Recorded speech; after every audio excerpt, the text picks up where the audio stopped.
throughout the meeting. So on one side, we have the man from God's own country, that is Kerala, with a beautiful voice, bright heart, Vishnu Pradeep.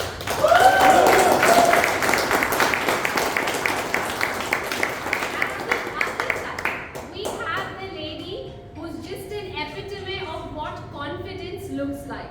She is so happy to be on this stage and we all love it when she's on the stage. So give it up for Toastmaster Prab Simran.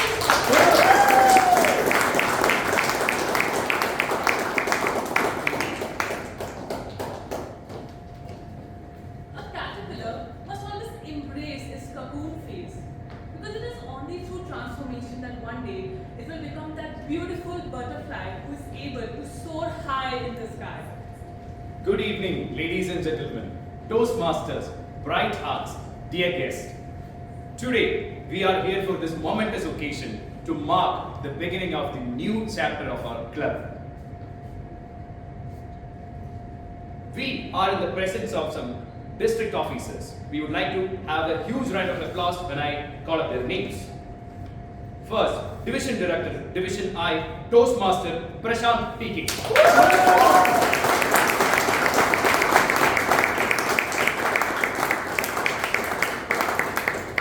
Area Director, Area I3, Toastmaster Chandrama D.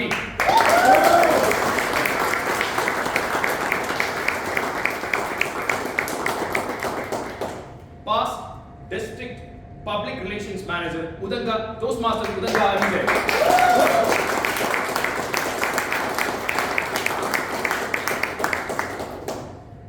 Just like the caterpillar who is embracing the cocoon, we as a club too have embraced a pre-chartered phase. A phase where we learned, where we grew and embraced all the transformation that's required. And today, we are officially a chartered club.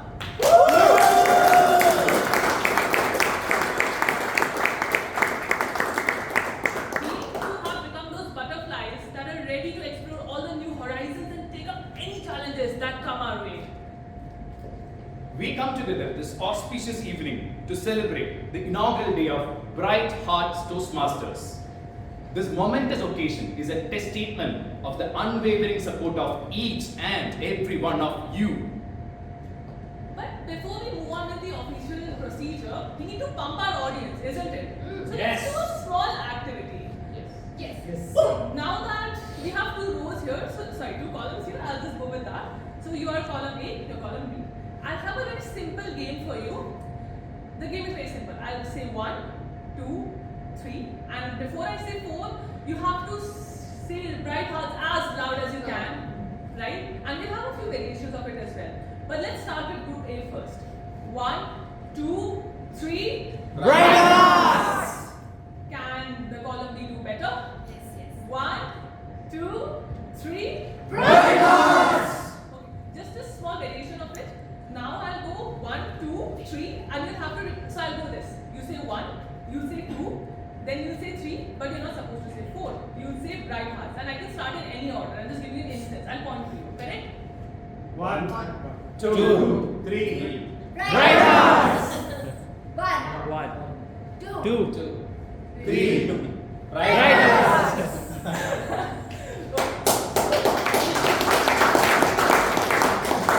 One last shout out from the entire audience because we deserve the energy.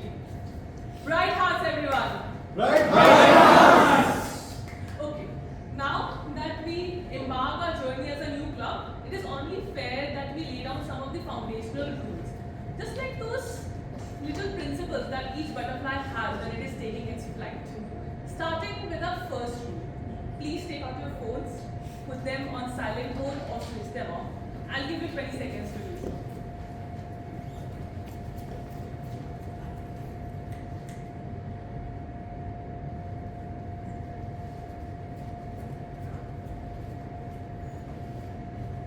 Great. Who have finished, can they raise their hand? Awesome. The second rule is that when a speaker comes on the stage, let's be respectful and not cross-talk during the meeting. Rule number 3. Let's approach sensitive topics like sex, religion and politics with great care. Rule number 4. When you exit or enter, please ensure it is when the applause is going on. Let's embrace each moment of this meeting and have a great flow. Rule number 5, anyone who is coming on the stage or leaving, please do not leave our handshakes hanging or the fist bumps, at least that. And finally, a bonus point.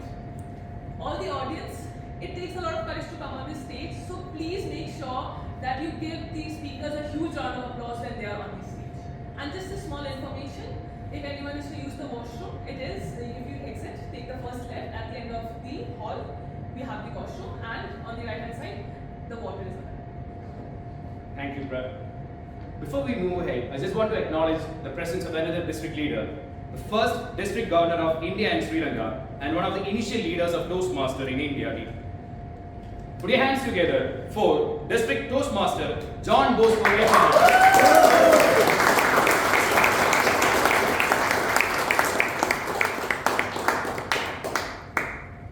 For the benefit of guests, we'll give you some introduction on Toastmasters. Toastmasters is a non-profit educational organization that builds confidence and teaches public speaking skills through a worldwide of network clubs. That means online and in person. In a supportive community or corporate environment, members prepare and deliver speeches, respond to impromptu questions, and give and receive feedback, which is constructive. It is through this regular practice that members are empowered to meet personal and professional communication goals. Founded in 1924, the organization is headquartered in Englewood, Colorado, with approximately 270,000 members across 14,000 plus clubs in 150 countries. We too luckily are a part of this journey now. We are here with our first official meeting. It just seems like yesterday when a few members were sitting in a room envisioning a club with enthusiastic people who were not a part of Toastmasters already. And from there, we had our pre-chartered meetings and activities, and now finally we are a fully chartered club. What a long journey we have come through. To mark this milestone, it's my pleasure to welcome the co-founder, the chartered president of Bright Hearts Toastmasters.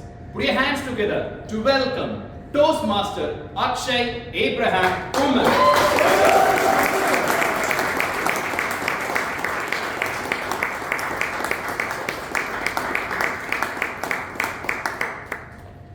It has been a very long 3 months since the inception of the club in May 2024. All the pre-charter meetings that followed, so many pre-charter meetings. But finally, here we are. It is my absolute privilege to declare meeting 1 of Bright Hearts Toastmasters open!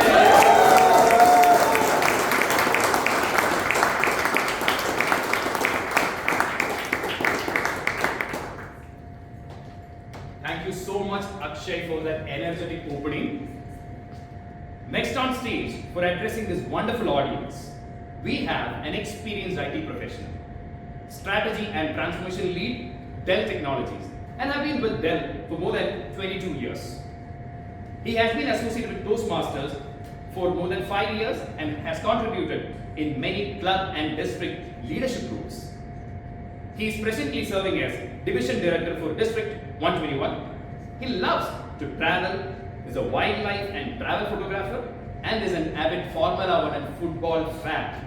With that, put your hands together to welcome Division Director for District 121, Toastmaster Prashant TK.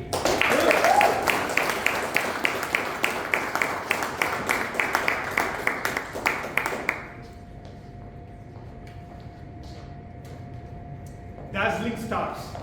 I actually searched a lot and said, do I want to keep calling all of you as bright hearts? But I said, I think today you are the stars. Akshay said, it's been 4 long months. For me, it's been long 2.5 months. And there's been not a single week where either Akshay or Arundhati has not reached to me and asked, what's the status of the club charter? And I had an answer, it's in progress. So you know how frustrating it can be for them, but it can be frustrating for us. There are a lot of things which can go wrong and goes right, but today we are here.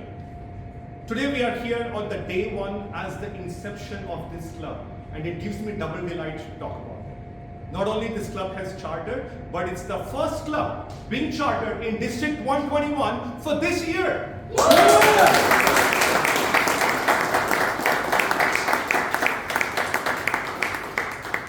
Talking about inception, a lot of you may have heard about Toastmasters, may not have heard Toastmasters, but you've taken a step forward. You have embarked on a journey to make certain progress for yourself, right? In whatever sense you want to do. Think about Henry Ford. Think about Wright brothers. Think about Steve Jobs. If they had stopped what they did not envision but started with something, would we have those technologies and capabilities what we have today?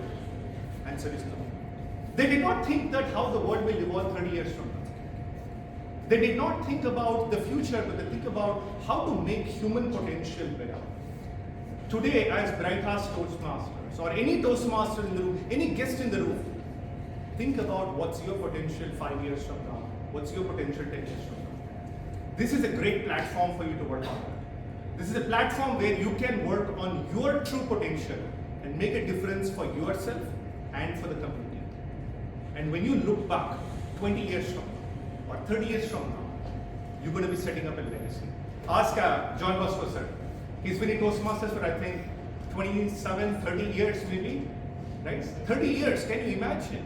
Oh, the kind of experience he has just in Toastmasters.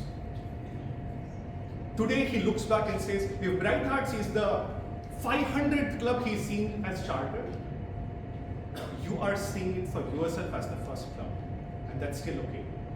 Look at how you can leave the legacy for the future, because today you're working on for yourself, but see how you can leave for the next set of leaders, next set of potential fantastic speakers who can learn from you. That's going to be my message, and I challenge you that utilize the platform, but also leave the legacy at the end of the day. It's a privilege for me to be here, and it's been a privilege to working with Akshay and Arundhati for the last couple of months. Thank you, Chandrima, as the area director of the Charter Day. Double delight, as I said, is not only for District 121, but also this is the first club which we chartered in Division I. So there's always more room for celebrations. So let's celebrate for today. Thank you very much.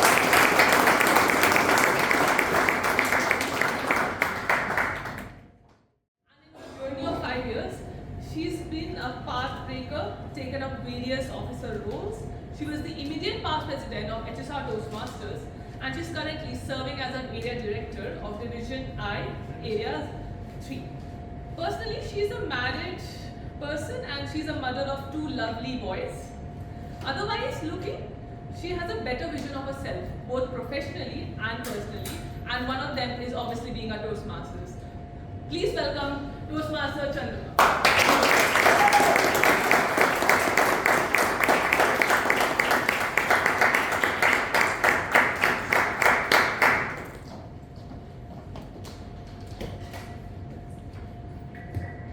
Good evening, fellow Toastmasters, special invitees, and dazzling Bright Hearts. I have a question, an easy one for Bright Hearts. Who was the founder of Toastmasters?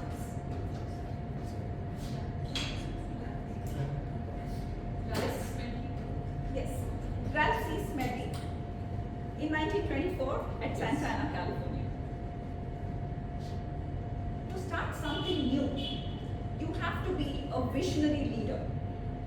Ralph C. Smedley was one. Now, a tougher question for the rest of the audience. Who are the Ralph C. Smedleys of Bright Hearts? Akshay and Arundhati. Yes, you're right. Toastmaster Akshay Abraham Oman and distinguished Toastmaster Arundhati Basu. This wouldn't have happened without the support of the sister club, HSR Toastmasters, and the inspiration from District 121. We all remember the first, be it the first car, be it the first house. be it the first kiss or be it the first club. It's an incredibly proud and joyous moment for all of us, as Prashant already mentioned, to be present here to celebrate District 121's very first club that is chartered. Let us have a huge round of applause for whoever that made it possible.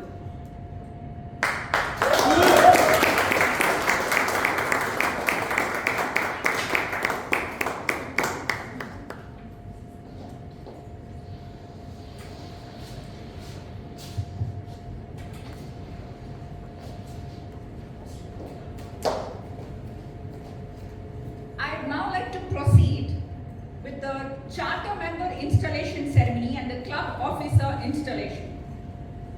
Fellow Toastmasters, it's now our duty and privilege to induct the 21 charter members into Bright Hearts Toastmasters Club. This is an important occasion both for these charter members and for the club.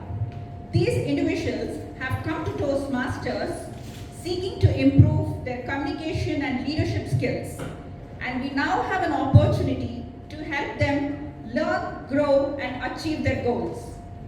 I will now call on our charter members. Please withhold your applause until the ceremony is completed. Our first charter member is a software professional who loves to read, run, and play video games. He is an avid bibliophile who runs his own book club. He also happens to be the man without whom Bright Hearts wouldn't exist. Akshay Abraham Owen.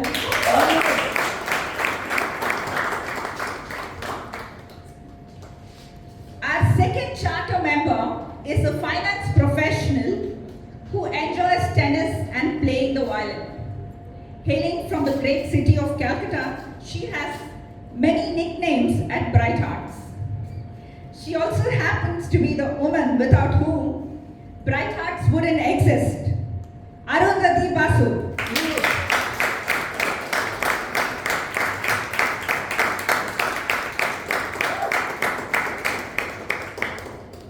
Our third charter member from Andhra Pradesh enjoys sharing motivational thoughts and long rides on his bike. He's a data scientist on the weekdays and a budding public speaker on the weekends. Rauful Azam.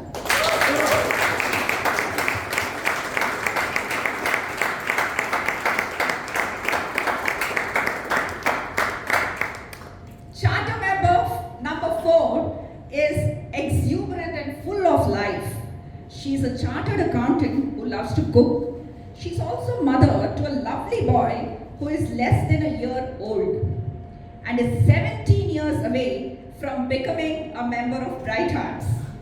Bulbul Bansal.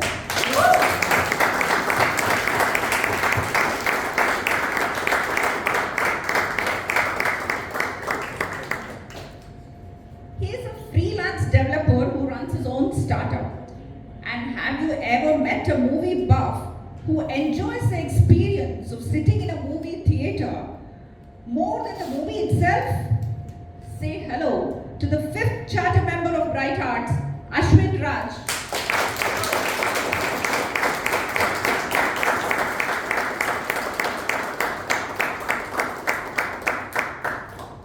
Our 6th charter member is a UX researcher and designer who claims to get bored of things very easily. She spent most of her life in Delhi and is now about to begin her journey in Bangalore as a Bright Heart. Ruchi Jain.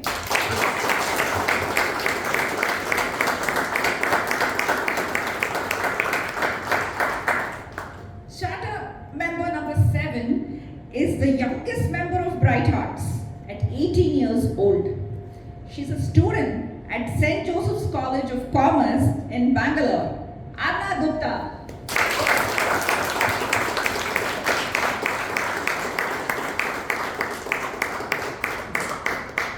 The 8th charter member of Bright where he and his team develops tech products that help e-commerce brands increase their sales. He is also one handsome stud.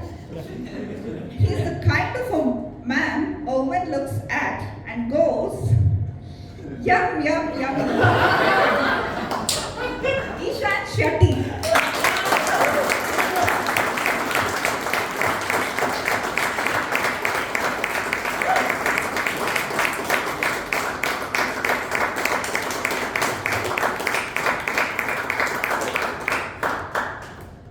Hailing from the beautiful state of Rajasthan, this next person is a data science specialist who is in Toastmasters to become an even better communicator and leader at his workplace.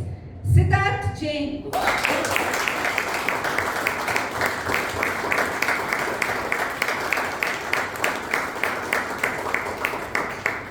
The 10th charter member of Bright Hearts likes to explore cafes in the city in her spare time. She loves to stand in front of an audience and is never short of confidence. Prabsimran Kaur.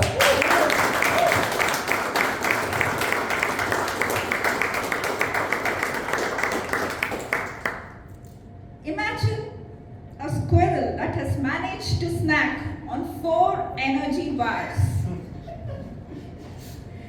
That's basically our next charter member.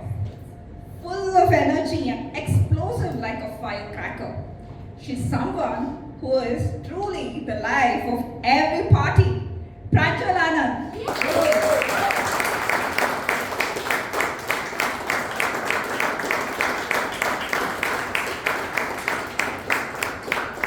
The 12th charter member is a digital product designer who enjoys cycling. His longest cycle ride yet is 100 kilometers. Clearly, he's a man of great resilience and spirit. Vasil Fasil.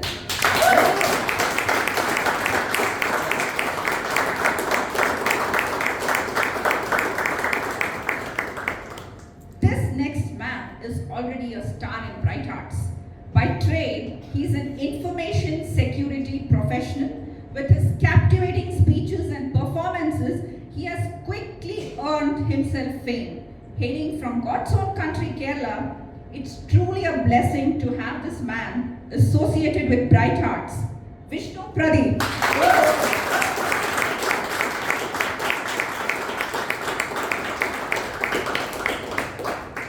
From Kerala to West Bengal, this next charter member is a product manager by profession and passionate foodie at heart. He has scaled 18,000 feet in the Himalayas, and we are sure he'll scale even greater heights at Bright Hearts. Sarthak Das.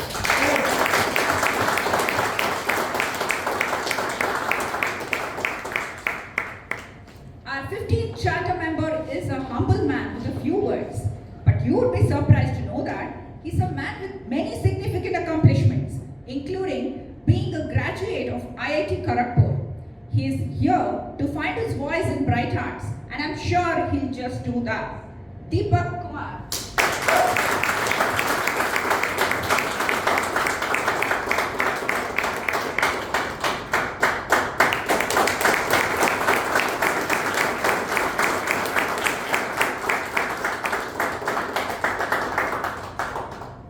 This next woman is a huge animal lover with 3 dogs and a few cats at her house. She works as a sales associate, and as her job involves a lot of communication and interpersonal skills, she decided to join Bright Hearts to further her personal development. Soumya Suchismita.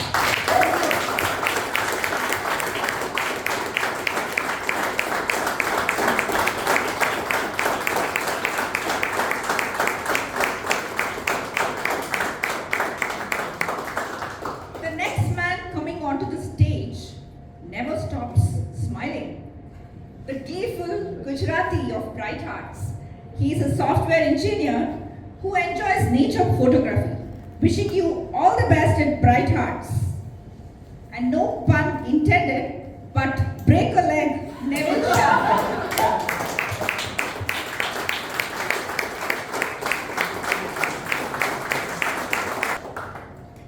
The 18th charter member of Bright Hearts is a Trinity Grade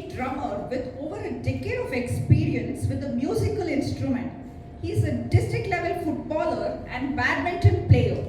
He's a product manager at his own startup. Just when he thought he couldn't have any more good luck, he did. In July, he found Bright Hearts, Harsh Jha.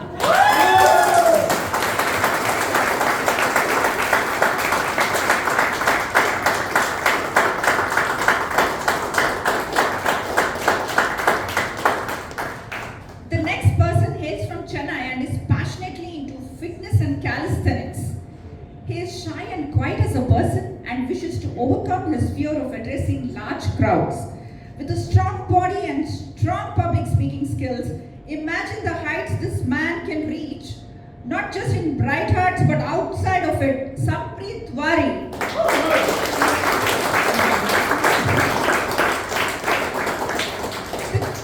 The 20th charter member of Bright Hearts is a Kannadiga hailing from Coorg.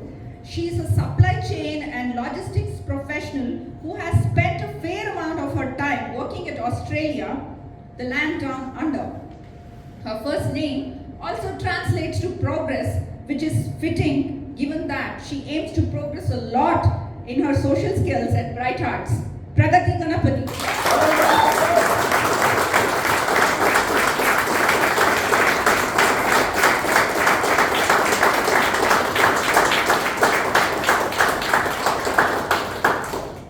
The 21st and final charter member who signed up to Bright Hearts is a cricket and badminton enthusiast and loves traveling to hill stations during the monsoons.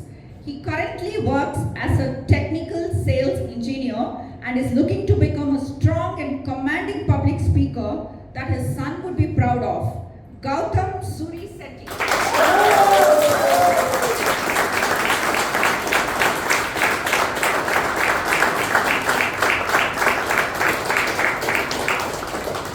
To the 21 men and women on stage, you are joining a worldwide organization that has helped millions of people learn to communicate more effectively. As members of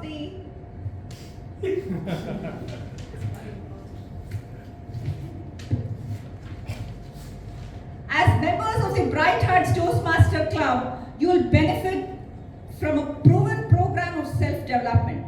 You will become part of an outstanding group of people who are dedicated to helping one another in a spirit of sharing and enjoyment. Membership in this club and in Toastmasters International is a privilege that carries with it many rewards. Yet, it also places certain obligations upon you. We are a group of people brought together to do things we could not accomplish alone.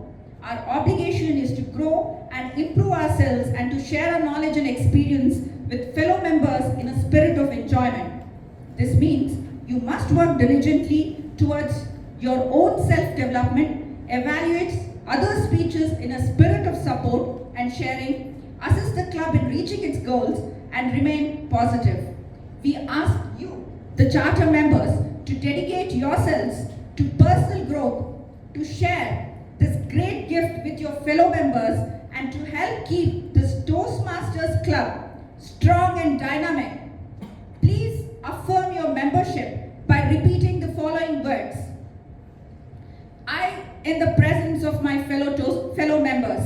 I, in the presence of my fellow members. Of the Bright Hearts Toastmasters Club. Of the Bright Hearts Toastmasters Club. Make this firm obligation. Make this firm obligation. To attend meetings regularly. To attend meetings regularly. And prepare fully for each assignment. And prepare fully for each assignment. To apply myself to the projects outlined. To apply myself to the projects outlined. In the Toastmasters Education Program. In the Toastmasters Education Program. To participate actively in club activities. To participate actively in club activities. To evaluate others in a positive, constructive manner. To evaluate others in a positive, constructive manner. To build open, friendly relationships. To build open, friendly relationships. With my fellow members. With my fellow members. And to bring other new members into the club. And to bring other new members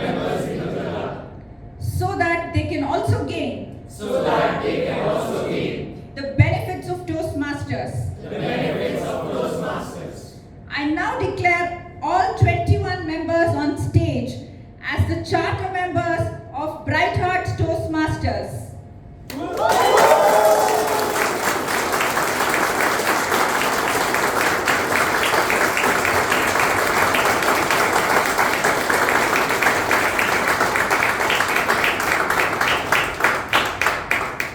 I now request all the charter officers and associates of Bright Hearts Toastmasters to stay back on stage for the club officer installation ceremony.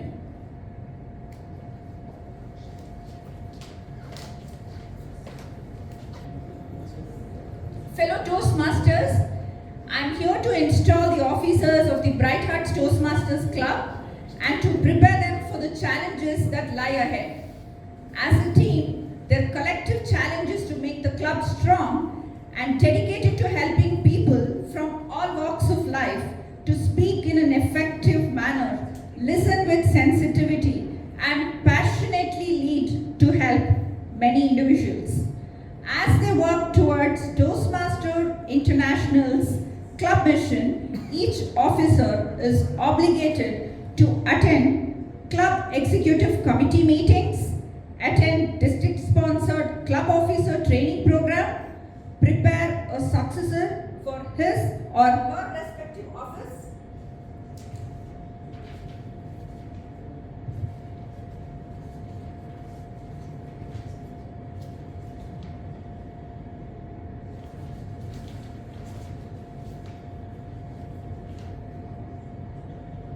as I briefly describe the challenges she or he would meet and the responsibilities she or he must fulfill, I request each officer to step forward, hold this gavel as a symbol of leadership, and take the oath by saying, "I will."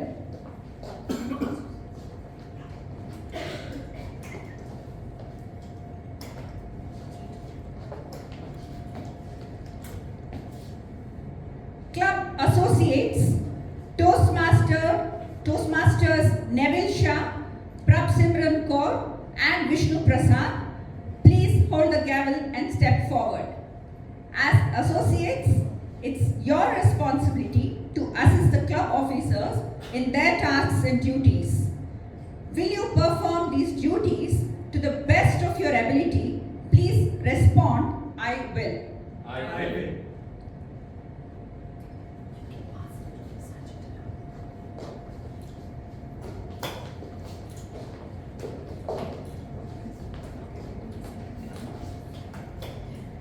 Club Sergeant at Arms, Toastmaster Rauful Azam, please hold the gavel and step forward.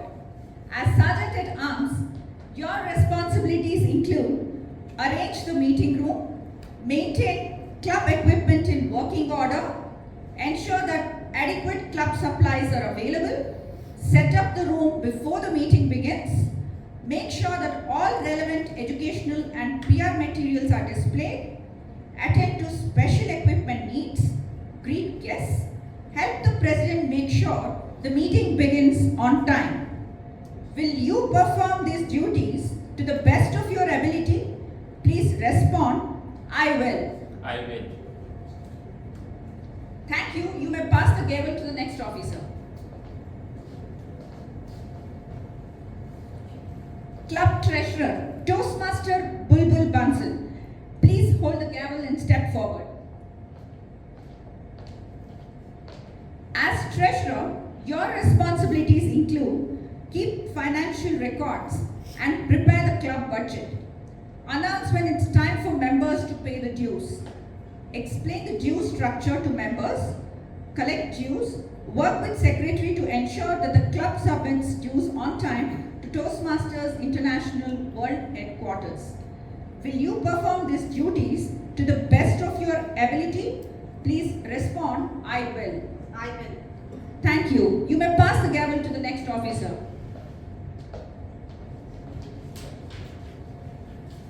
Club Secretary, Toastmaster Pranjal Anand, please hold the gavel and step forward. As the club secretary, your responsibilities include maintain an accurate membership roster, Work with treasurer to ensure that new member application and dues get to Toastmasters International World Headquarters as soon as possible. Submit the new club officer list to Toastmasters International on time. Work with treasurer to submit your club's semi-annual report and dues to Toastmasters International on time. Provide the club with minutes of each meeting. Will you perform these duties to the best of your ability? Please respond, I will. Thank you. You may pass the gavel to the next officer. Club Vice President Public Relations, Toastmaster Arna Gupta, please hold the gavel and step forward. As Club Vice President Public Relations, your responsibilities include attract visitors to the club through free publicity, use a variety of means to promote the club and its members in as many mediums as possible, both online and offline, enlist your fellow club members in PR activities, providing them with promotional materials and ideas for inviting guests. Regularly recognize member achievements with methods such as announcements, newsletters, emails, and articles that you submit for the district bulletin. Will you perform these duties to the best of your ability? Please respond, I will. I will. Thank you. You may pass the gavel to the next officer. Club Vice President Membership, Toastmaster Ruchi Jain. Please hold the gavel and step forward. As Club Vice President Membership, your responsibilities include lead the club's membership building efforts, help members with any requirement during their journey, listen to their grievances, and provide emotional support if need be.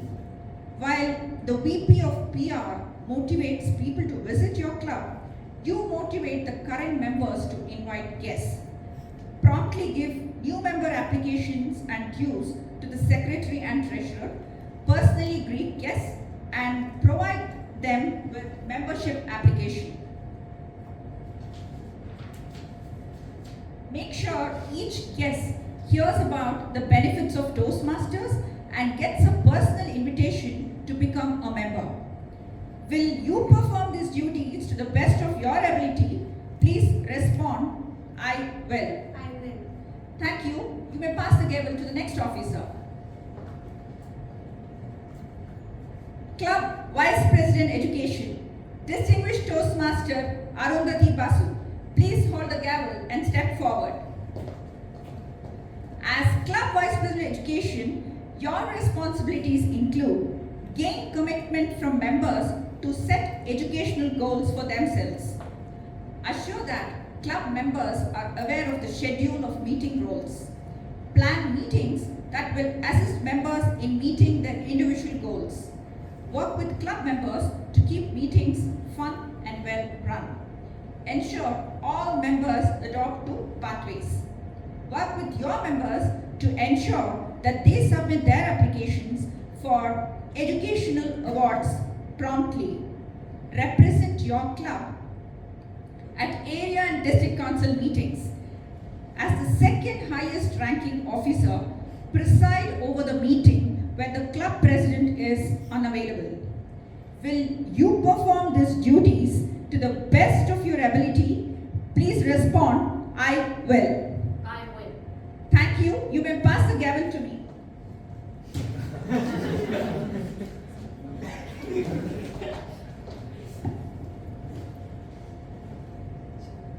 Club President, Toastmaster Akshay Abraham Oman. As the President of Bright Hearts Toastmasters, you are the Chief Executive Officer.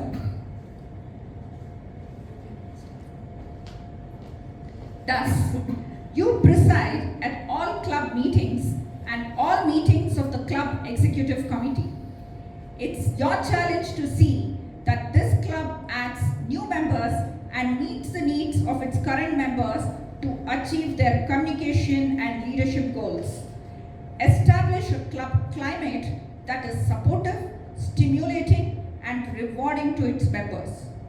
Realize that among the resources available to your commitment, is towards fellow club members, club executive committee, area director, division director, district 121 leaders and officers of Toastmasters International headquarters.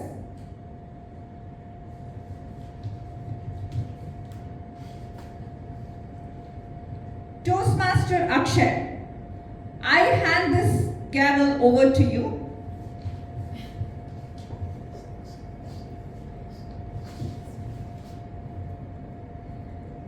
As a symbol of the power and authority that your club has given you during your term of office, please use it wisely and with restraint. Remember, you are a member of your team as well as a leader. A team is more than a collection of people. It's an emotional force rooted in the feelings, thoughts, and actions of all members with a common goal of achievement, sharing, and mutual support. Work with your team members to create a healthy, dynamic club, a club of which everyone will be proud. Toastmaster Akshay, as a member of Bright Hearts Toastmasters as well as its leader, will you work with your executive committee and your club members to make this a vibrant and a rewarding club this term and help every individual with honesty, loyalty, and empathy? Please respond, I will. I will. Thank you. Thank you.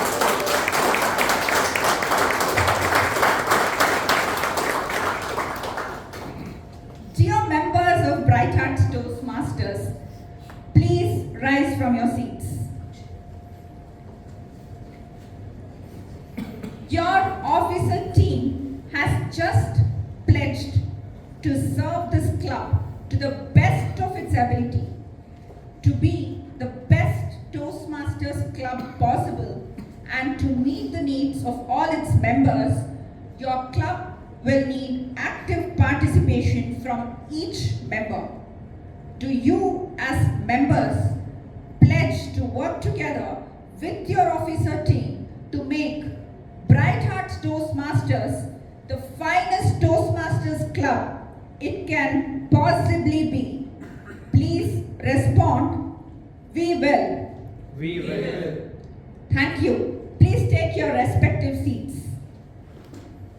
By the authority vested in me as the Area Director of District 121, it's my pleasure to declare these Toastmaster officers installed in their respective offices. Please join me in extending a warm welcome to the executive team of Bright Hearts Toastmasters for the term September 1st, 2024 through December 31st, 2024.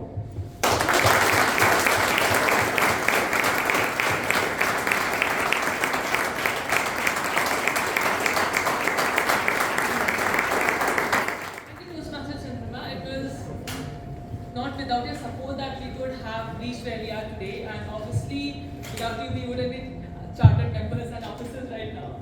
And for that we'd like to give you a small token of gift. I'd like to call Toastmaster Sarthak on the stage to hand it over to him.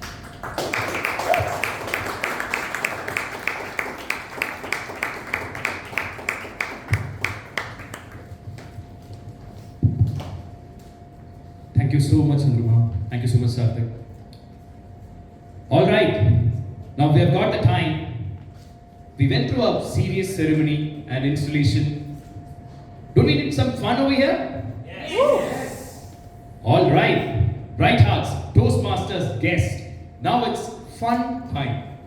For that, we are going to have two fun-loving people from Bright Hearts. Who is that? Let's put your hands together to welcome Toastmaster Rafael.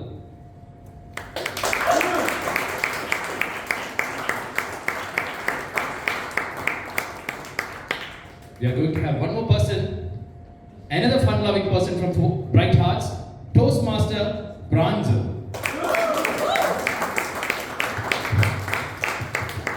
Over to you.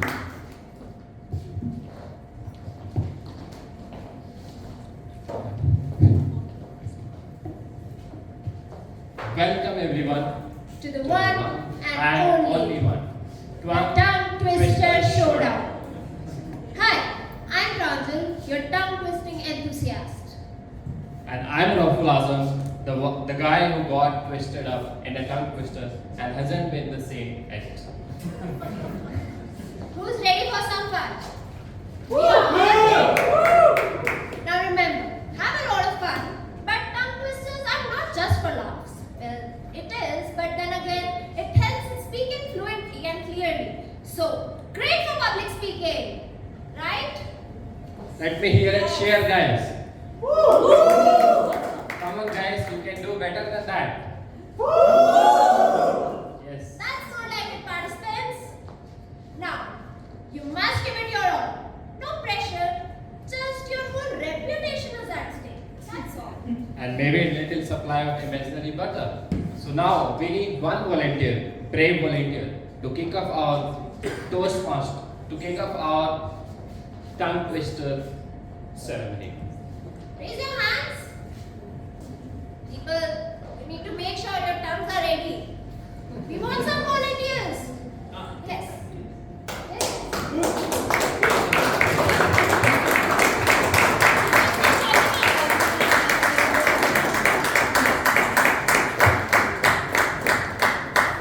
So our first twister is a classic. Betty bought some butter, but the butter was bitter. If she put it in her batter, it would make her batter bitter. But a bit of better butter would make her batter better. Oh no. Raful just made Batty's better even worse. Someone give him some spatula or maybe a speech therapist. Chandrama, I am really having high hopes from you. You have to say it twice. Yes, I'll keep up your hopes. I have a slightly different version of this. Yes. I'll say this without looking at this card. Betty bought some butter. The butter Betty bought was bitter, so Betty bought some more better butter to make the bitter butter better butter. That was very impressive. That is better than me. Yeah. Chandrama, we have something for you, huh? That was very impressive.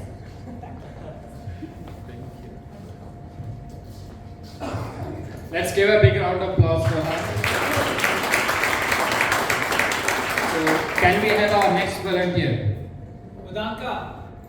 Someone! Great. So we are stepping this one up with a tricky one. Okay, I'll iterate it for you, then you go. I thought, but the thought I thought wasn't the thought I thought I thought. If the thought I thought had been the thought I wouldn't have a thought I thought. What are you supposed to think? Raful, you're just overthinking. Now I'm having a thought.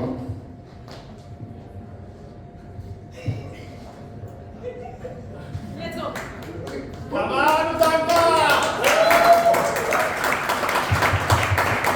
I thought, but the thought I thought wasn't the thought I thought. If the thought I thought had been the thought I thought, I wouldn't have thought I thought.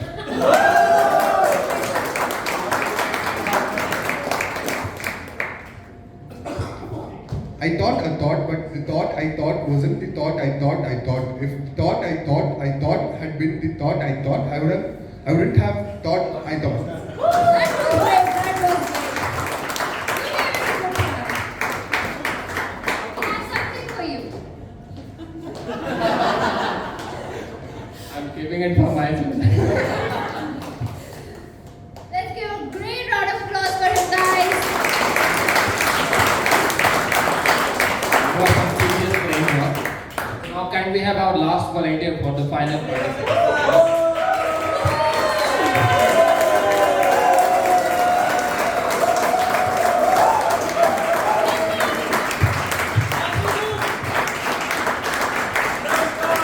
Let me tell you all, we have the hardest say for the last.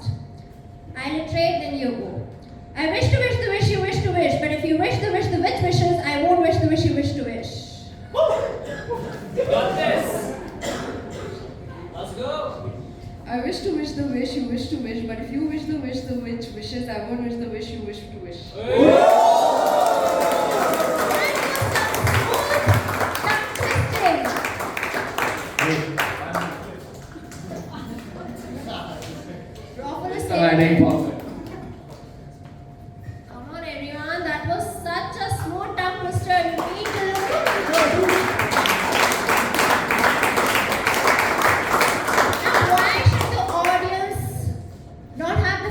So we have one for you all. Let's give it a quick try, okay?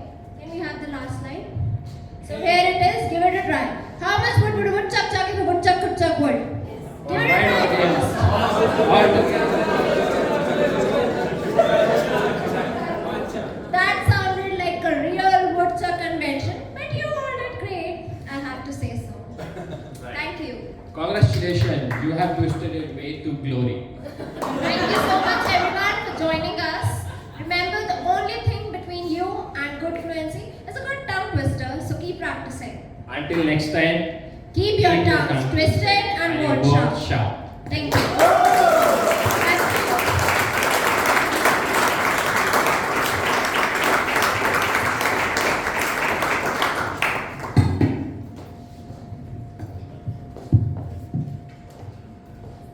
Thank you Toastmaster Raffle and Pranjal for such an engaging session.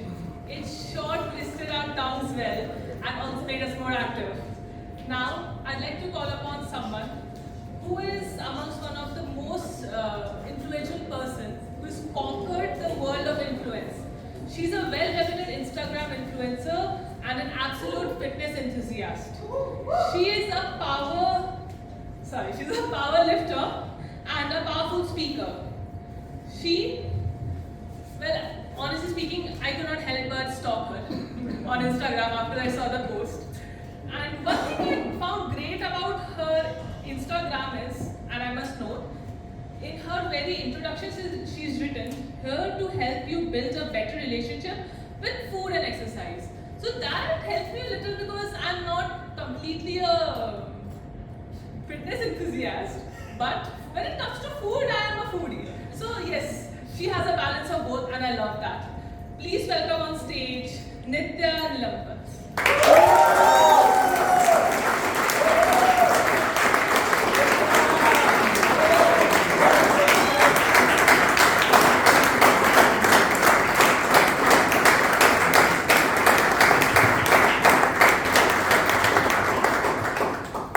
Nitya Nilampat, flex baby flex. Flex baby flex, Nitya Nilampat.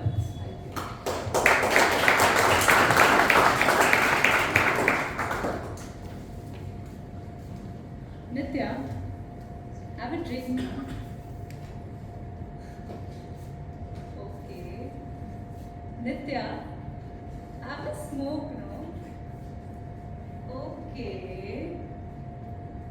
Wait, is this not seeming like a flex? But I'm here to talk about flex baby flex. Great, I will continue my story. I walk into a cold office every day, stare at my laptop for 7 to 8 hours, and then I finally shut it, get into a cramped Uber pool. I'm so sorry, can you not hear me at the back? I get into a cramped Uber pool, in bad Mumbai traffic, take 2 to 3 hours to get home, finally get home exhausted, tired. I light up something green, which I can't disclose at the moment. Order something on Swiggy or Zomato, and then I pass out. Life goes on. I felt like I'm in a movie. A movie in which I'm playing a character, but a character of a wall. I didn't have a say in anything. It went on this way for some time. And then there was this phase in my life where a series of bad news hit me. Terrible news, like things I don't want to get into today. But I just felt like I couldn't handle it anymore.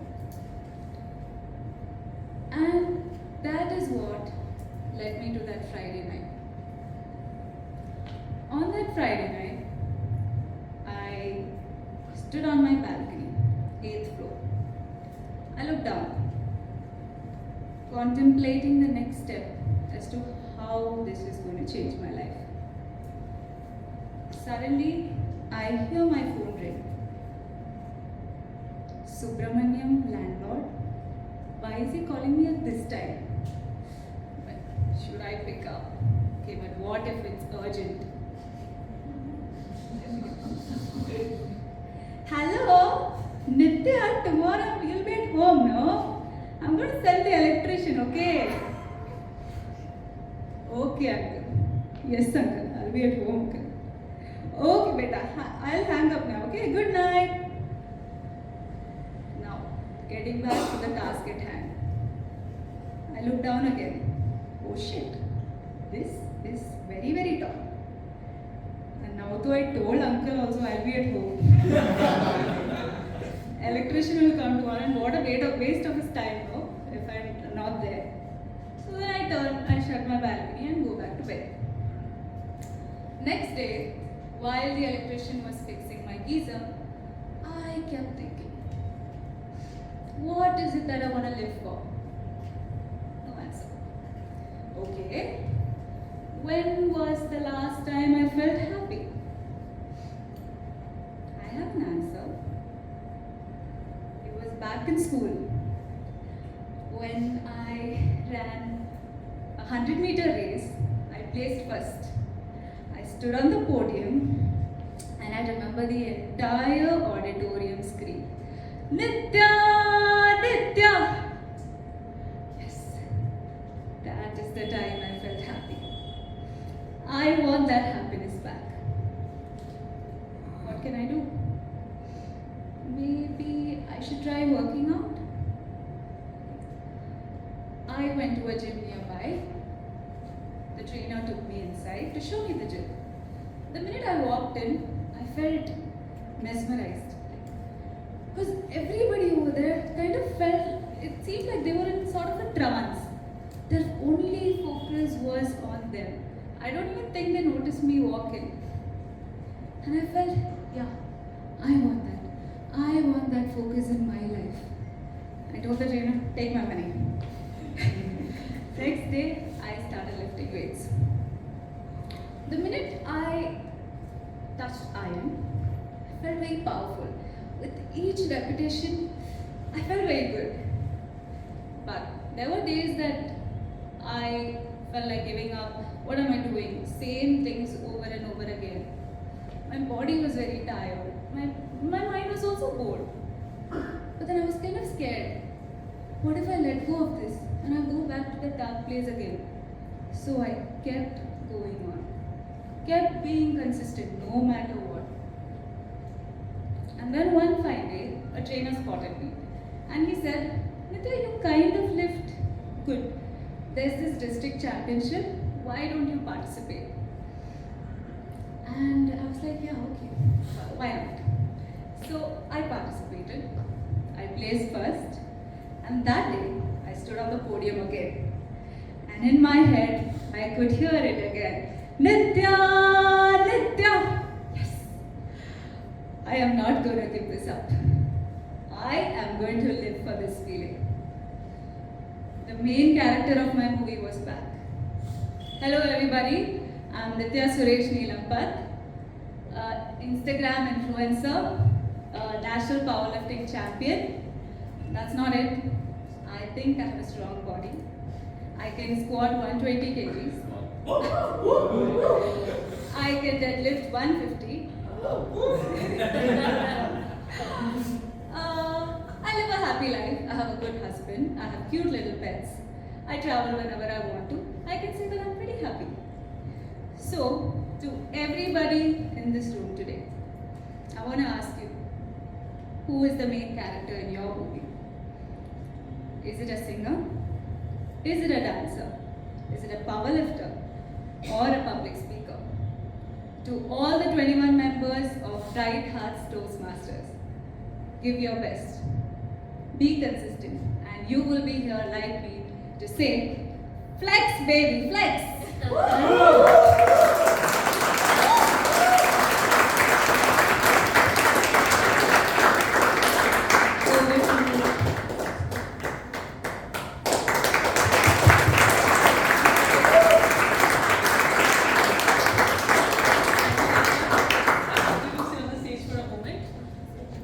What an inspiring speech. I believe maybe now I'll try to gym and get the cheers in my head as well. Maybe Nitya will be in my head cheering. You can go, you can do it. And for your wondrous speech, we'd like to give you a small token, and I'd like Toastmaster Harsh to go ahead with it.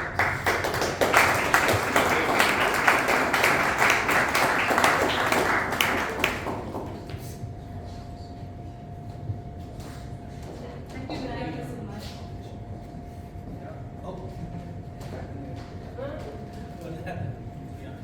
We would like to acknowledge the presence of the District Public Relations Manager, DTM, Daniel Rodriguez.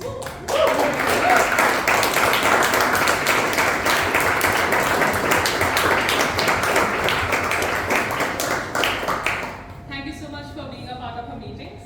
And also, I want to give a special acknowledgement to our timers today who are ensuring that I here do not rant a lot on the stage. So give a huge round of applause for Toastmaster Neville and Toastmaster Deep.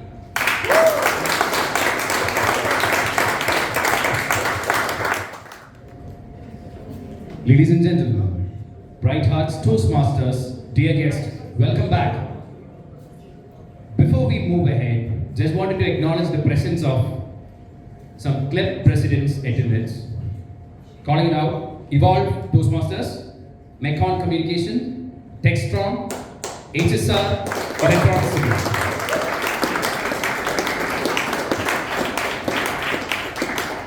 We would also like to acknowledge the presence of Division B Director Ajay Parikar.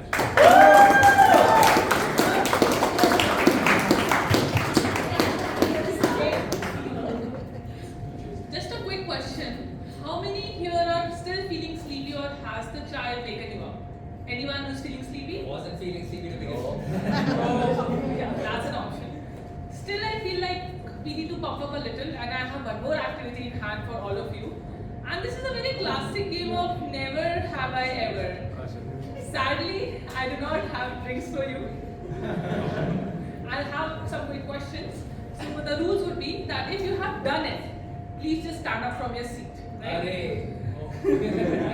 Never have I missed an important deadline. Oh, come. Great. The next one would be never have I ever given a speech without preparing. Every Toastmaster. And my final question would be never have I ever stayed up the entire night just binge watching series or movies and eating. Great. Thank you.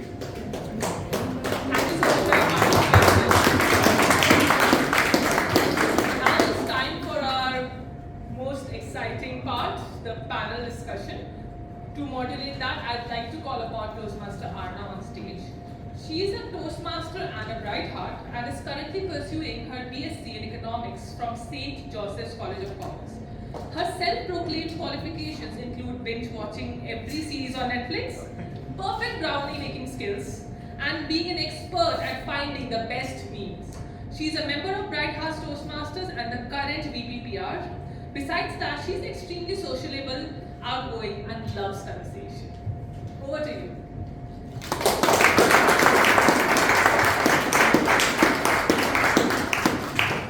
So, our panel today is on hybrid is the future. Who here has attended an online or hybrid meeting? I would wager to guess that this has been in the past 5 years.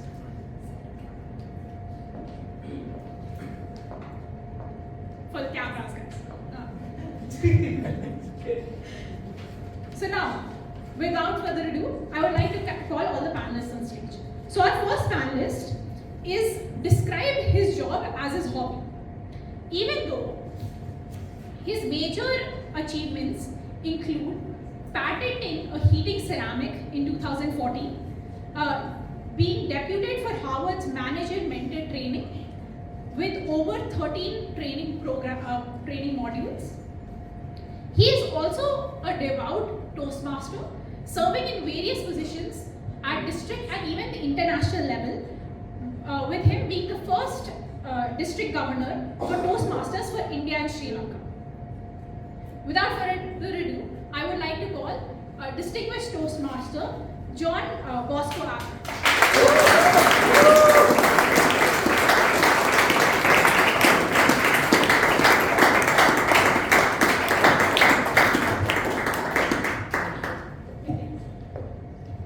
Our second panelist is our very own Tripti Tripathi. She hails from Lucknow but has spent 6+ years in Bangalore, which makes us of our city. She is a PR consultant currently working as a manager at a global PR firm. She's extroverted and says that she's passionate about everything art. That includes doodling, sculpting, and all the 9 yards. She's also the VP Education in HSR. Can we please welcome her to stage?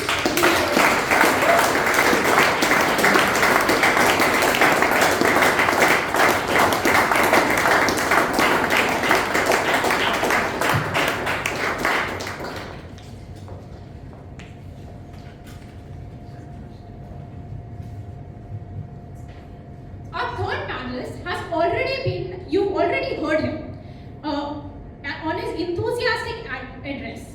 He has been a part of Toastmasters for a very long time. He champions the Toastmaster movement and has been an absolute support system in bringing Bright Hearts to life. Our very own Division Director, Toastmaster Prashant P.K.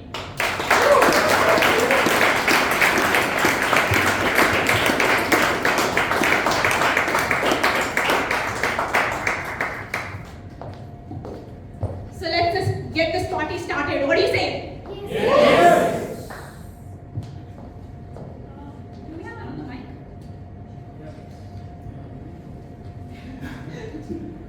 Otherwise, I don't mind. I can do all this. Hello.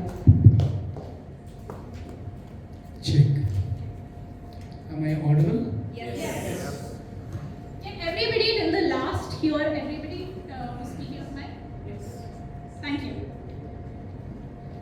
So, I am uniquely qualified to talk on this topic of hybrid because we had online school for 2 years. And I can say that that has been the best time of my life. We usually had 3 desktops open on our computers. One was obviously on Netflix or Prime Video if you were in Nord. Another was Hangouts to interact with our friends and make fun of what was going on in class. And the last would be the class in which you would be on mute and your camera would be switched off. So I do understand that we have experts on the panel, and let's hear from them now. So for my first question to John Bosco, in organizations which are hybrid or online, hybrid setups have been credited with cost cuttings and better talent acquisition as you're not limited by your geography. Would you like to let us know what's your take on these? At the outset, congratulations to the Brave Heart Club. I can understand the euphoria you feel.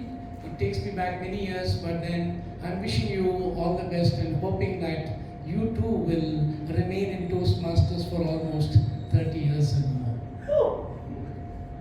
Coming to your questions. New times, new feelings, discoveries. This is what has happened to all of us with this effect of the COVID, the lockdown, and a working from home situation. If you ask me my opinion about working from home situation, what you would call hybrid at times, I would divide it into 3 parts. The first is the organization. Yes, almost all the organizations have reported a better performance in terms of profits. Their costs definitely came down and they felt that this would be good for them. On the flip side, as far as the organization is concerned, the camaraderie, the bonhomie, contact that one needs to have with each other, belonging to an organization was totally lost.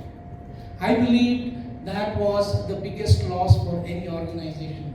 It may not have its effects now, but as time goes, it will be felt, and I believe that is something that is stemmed because every other organization today is saying, let's get back. That is the first thing. The second thing is perhaps the individual. I wasn't employed during that time, but my wife was, and I could see her totally paranoid. She did not know when to do her office work and when to do her home work. There was nothing like, thank God it's Friday, because every day seemed to be a Friday.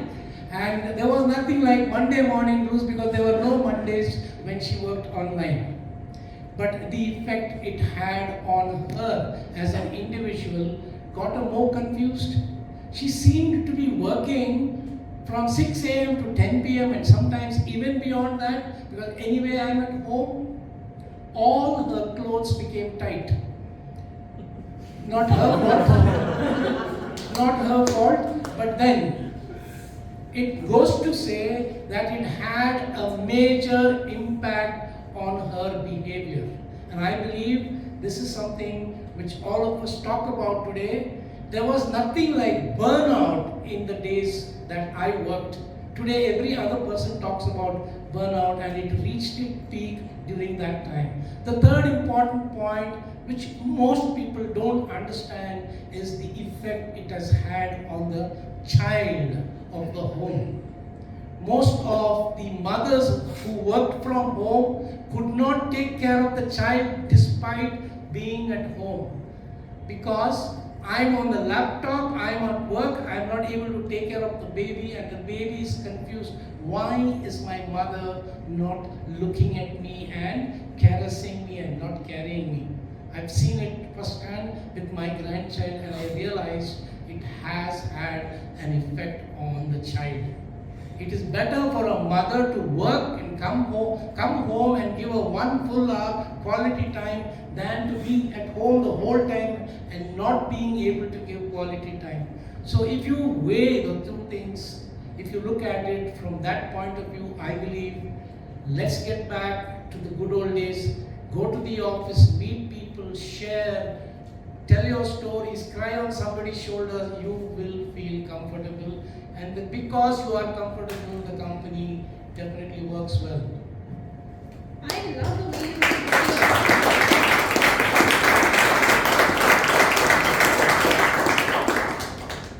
way you structured your answer. I think that was a very cohesive answer. Coming to the point about belonging or creating collaboration. So, Tripti, I would like to ask you that how can we ensure that productivity and collaboration and belongingness is balanced with the flexibility that a hybrid environment affords someone? Sorry. I thought she's all mine. Thank you, Anna, for that question. I think I'd like to take a step back. When we say hybrid is the future, I think it's the present. And coming from the generation which has seen worked on the other side in person and then working from home for a good 2 years, I could probably share my experience on how the collaboration, the productivity part can really be addressed, considering hybrid is already there.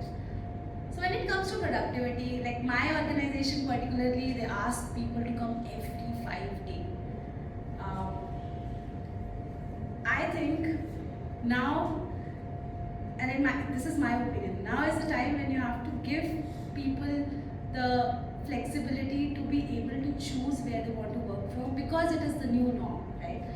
And organizations are coming up with these newer policies that, okay, 2 days you have to come, work from office, and then 3 days you choose where you really want to focus on certain documents that do not involve coffee table conversations, right?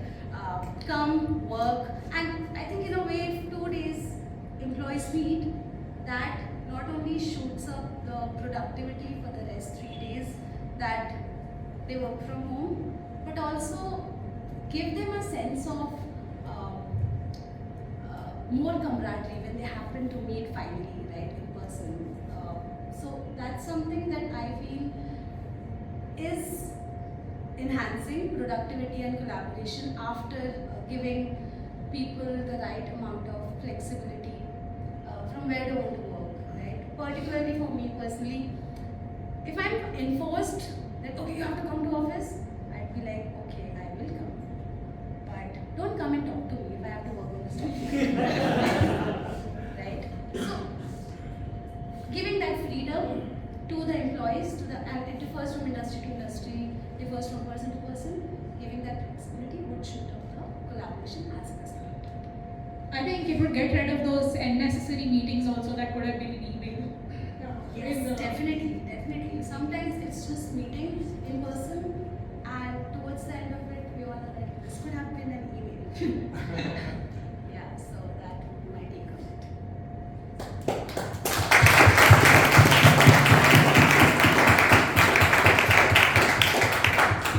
Personally, I would have loved it if all my classes were just in email, which we could have ignored also. Rather much like on mails. Mails is for. So, coming to my next question, Prashant, what can you've been a leader in many capacities. You're one now. So, what can leaders do to navigate this transition to a hybrid future? Because hybrid does impose on that belongingness, that camaraderie, as John Bosco pointed out. So, what can leaders do to facilitate an environment in which that is still a possibility? I think our panelists, both of them have given the answer in certain perspectives. But if I think from an organizational standpoint, let me talk about the 4 C's. Not the 4 C's of public speaking or communication, right? Or the 4 B's. We are not here to talk about that. But I think it still resonates good, right? Let me elaborate what I mean by that. I think the first is communication as a leader, very important. 2, to build a collaborative environment. 3, the culture of the organization. And the 4th, the connectivity part of it. I'm taking these 4 C's very seriously because when COVID happened, when the world changed, I don't think organizations and leaders were ready to adapt to that. But today, if you look at 3 years later, it's not just the basics, but if you want to be the leader of future, these 4 C's are going to play a very important role. Communication. It's very important to set up the guidelines to say that if you're talking to your team or your global teams and set the tasks and the milestones very clearly, right? If that doesn't happen, there's a mismatch in communication. Today, there are a lot of fantastic tools. There are a lot of 360-degree capabilities like Asana and Trello. I don't know how many of you use Asana, Trello, Microsoft Teams, which is the most common one, right? They are looking at solutions to be end-to-end, not fragmented anymore. So adaptability to that is very important. You can track milestones in projects. 2, collaboration. Global teams. This is going to be very, very common in global teams. Forget about it. My office, I work for Dell and I have 7 buildings in Bangalore. So when I talk to somebody, we don't say which department you work for, which building you work out of. Right? So it's very difficult to say who you are. So when you are working with inter-countries or continental team members, the collaborative part comes into picture, and these applications helps you to build that collaborative part. So as a leader, you need to know what applications to use and how to set the right milestones. Culture. I think this was the biggest opportunity which we saw about 3 to 4 years ago. People just rushed into digital space, but they did not know how to manage it. I'll give you my classic example. My first 3 months of COVID era was literally sitting for about 10 hours on a video call and was completely burned out because you cannot do anything on a call. Even if you need to pick up a glass of water and somebody in US is having a black coffee, somebody is having a Pepsi, and on Friday evenings they'll be having beer. I was having in a steel glass water, right? So sometimes pride matters, right? So video burnout and as a culture was a big thing. And today, my organization has changed as a leader. You have to change that. You don't need to come out of the video unless it's important. So you don't need to rush through that just because the capability exists for you to do that. And the third and fourth, connectivity and continuity. With all this online space, the first problem will be security. How do you store your data? Where do you store your data? So as a leader, if you're not thinking in those directions, you're going to have bigger problems 2 years from now, 2 quarters from now, and to sustain that, right? So to summarize, I think as a leader today, if I were to look at it, if you can focus on different aspects of these 4 C's and equip yourself or even leverage from what the organization can do, set the message very clearly to the team, to the organization. I think you will have a lot more better results for the future.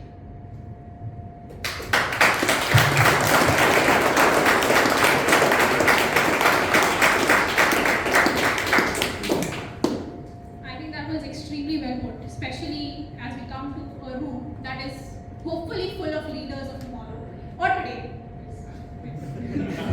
For us, it's tomorrow. You guys are already in leadership positions.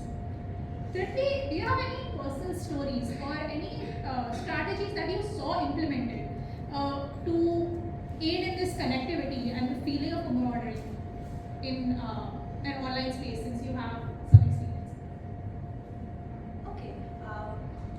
So I think from organization point of view, this question would be answered very differently than from a Toastmasters perspective. We do have hybrid Toastmasters meeting and completely online Toastmasters meeting as well. So I'll go one by one. From organization's point of view, I think organizations bind us together in one thread of what the sense of the company is, and then we have to move for that connected goal. Like I mentioned previously, what I look forward is to the days when we are in office, we make sure that we come together, huddle, talk what is going on, and also like do some sort of game, team building activities, icebreaker activities. Those things are really important. Like Bosco sir was telling me before this panel discussion that most of the people who have joined online as part of his club, he doesn't even know them. So what can be done to make sure that there's a sense of what do you call, the people beyond being a club member, right? In Toastmasters, I think we are, I'm going to speak from HSR Toastmasters point of view. My knowledge is limited to there. I don't know how other clubs function, but I also feel that online clubs give an opportunity for people to join from anywhere, any part of the world, right? The flexibility. And someone was telling me, one of the members, Rohit was telling me that there's a club which is dedicatedly for different members from around the world, right? How could this have been possible without the possibility of having online club, right? The previous point. Yes, so in a nutshell, like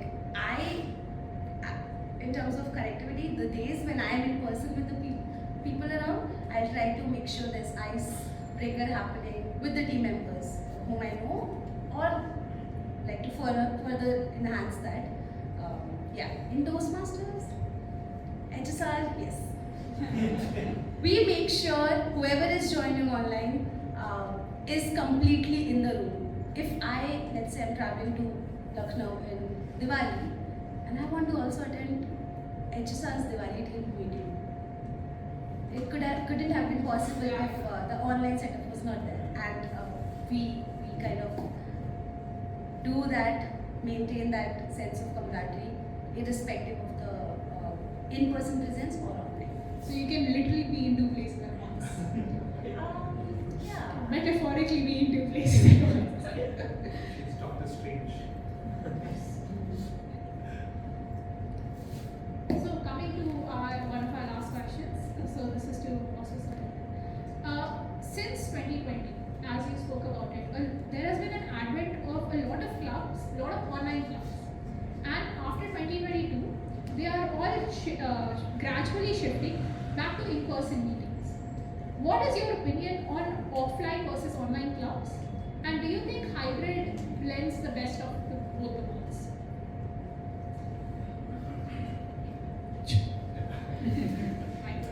I said brave hearts. You got to be brave to talk the truth. So let me share.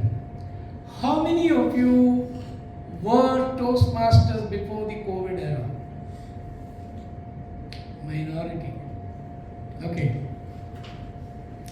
Man is a dreamer, a builder, a destroyer. Dr. Ralph Smedley's dream was 100 years old, and we were all part of that right from the day we all joined it. His dream of making effective oral communication a reality still stands, and it has had its effect. What I believe is Dr. Ralph Smedley's dream was more on public speaking. And public speaking is when you stand on a stage like this and speak to an audience like this. That is the effect of Toastmasters when it was first started. Over a period of time, the dream was built upon and finally got into pathways. Now, how many really understand what pathway can give to me? I've had discussion with umpteen number of Toastmasters, and I believe most of them don't know what are the core competencies that they can get out of Toastmasters. If you don't know what you can get out of it, there is no point in being in it. And one of the challenges that I faced when I was a part of many clubs, because online you could go into any club, they would call you as the general evaluator, as an evaluator. I used to go, and every time a speech was presented, I used to be crestfallen, because more often than not, people would be reading their speeches, not presenting their speeches. And if you think being online is a wonderful thing, yes, it has got us together, but sadly the rot set in at that time. Umpteen number of Toastmasters have become distinguished by not even standing and giving one proper presentation as a project speech, and that hurts. For me, to be able to stand in front of an audience and speak your heart out is most important. For that, the 5 P's that he was talking about is very important. Prepare your speech, script your speech, practice your speech, and present your speech. But that did not happen, and it is not happening in the online meetings. It is sad to say that it has brought down the quality of Toastmastering. I sincerely wish that all who are on online meeting get back to offline meeting, because that is the purpose. The change that you're looking for will not come online. The efficiency that we are searching for, you will find only when you are together. Just imagine if your charter ceremony today were to be online, would you be as excited you are today than when you would have been online? A question that is for all of you. Please.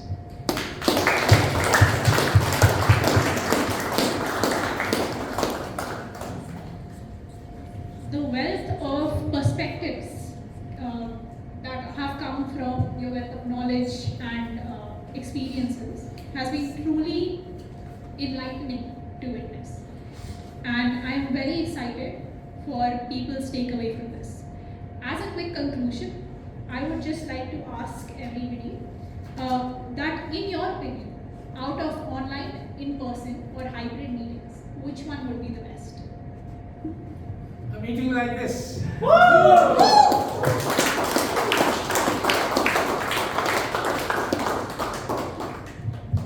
Definitely in person, but also if it is office point of view, then give me choice.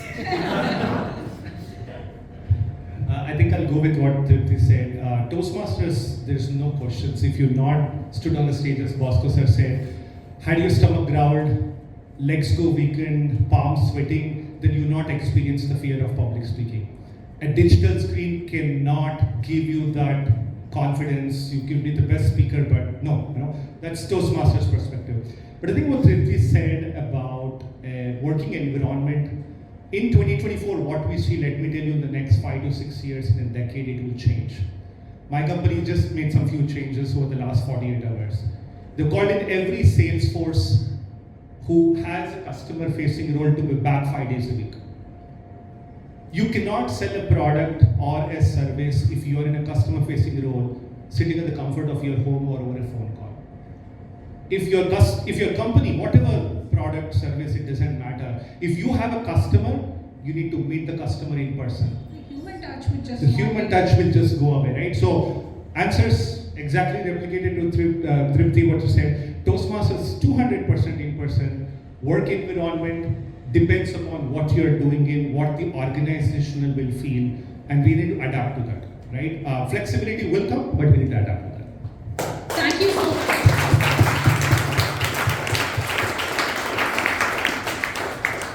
I would like to call upon the people to give away the tokens of appreciation now as we end this panel. So, Gautam, would you be so kind to come and give the token of appreciation to Mr. Bosco?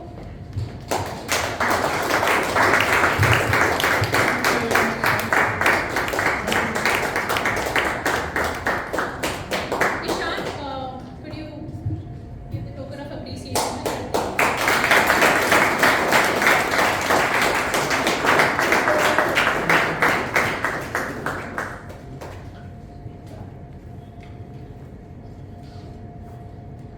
And last but not least, Vysen, could you give the token of appreciation to Prashant?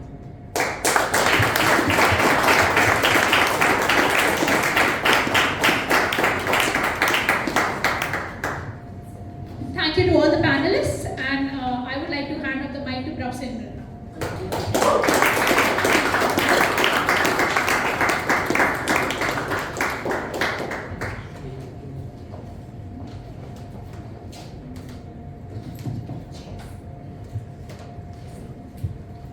I've been informed that Vishnu will be taking the mic from here.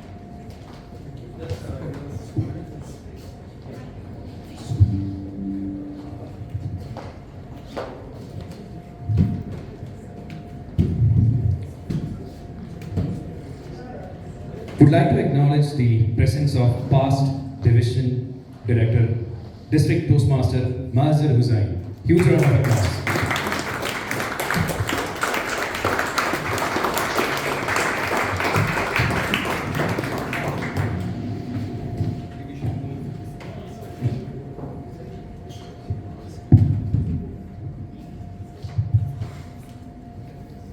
Thank you so much, Arna, for that wonderful moderation. You have been a great moderator there. And thank you for the wonderful panel. Toastmaster John Bosco Abraham, Tripti Tripathi, Prashant Tiki. Now, it's time to welcome our second keynote speaker. I am so excited. She is a full-time content creator and her blog goes by the name called Skinny Girl Diaries. She's a live show host and product reviewer for Amazon. She has been creating content around fashion, beauty, and lifestyle for over 12 years. An ex-investment banker who creates content on her own. One woman army who dabble her hands as a director, videographer, photographer, editor, stylish, and a makeup artist. Ladies and gentlemen, Toastmasters, bright hearts, put your hands together to welcome style enthusiast, lifestyle expert, Dina Pinto.